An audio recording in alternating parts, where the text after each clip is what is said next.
зная, че носите една сила, една мощ, една лавина носите в душите си, за която искам да ви благодаря. Подкрепата, която давате на моя лидер, съратник и дългогодишен приятел Яне Янев, е основната причина той да е толкова силен, толкова неудържим и толкова убеден по пътя за промяна на България.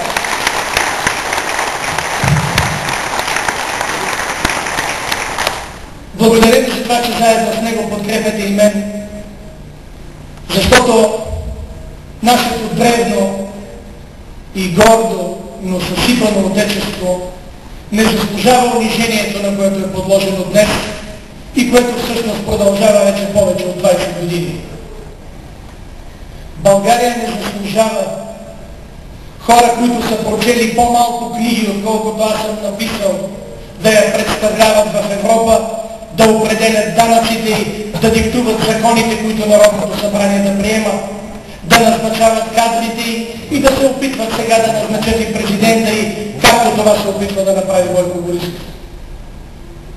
България не заслужава интелигенцията да е скритана във ъгъла, а самодоволното простачество да се шири във върховните хоризонти на държавната власт и да иска сега да бушне помишница.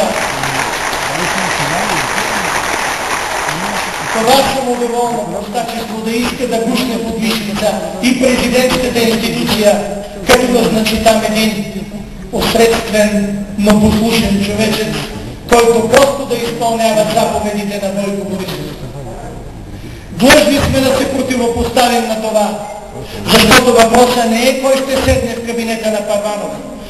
Големият въпрос е, че на България е нужен не нов костюм в президентската институция, не просто ново лице, а човек, който може да отговори на въпроса на къде отиваме. На България е нужно не да се появи поредния нов месия, а те един от друг по-фалшиви и нефелни. А е нужен човек, който може да предложи нов модел. И аз си позволявам да искам вашето доверие като кандидат за президент. Най-вече защото твърдя, че съм единственият кандидат за президент на България, който има ясна управленска кауза и тя е нова конституция за нова пълноценна национална държавност.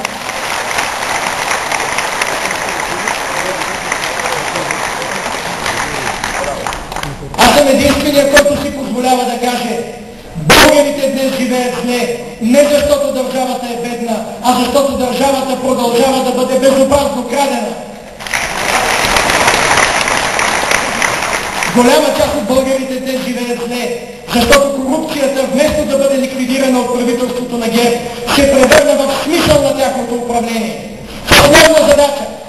И стигнахме до там да слушаме записи, да четем информации.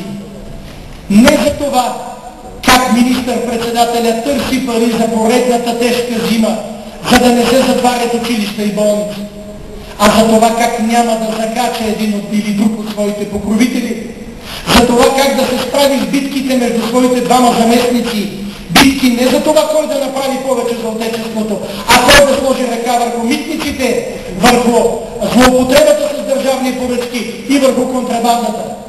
В резултат от това годишно в България изчезват от държавния бюджет, биват откраднати и не стигат до хората около 5 милиарда лева. И сметката е проста. И всеки може да си я направи и да разбере как излиза уравнението на спасението на България.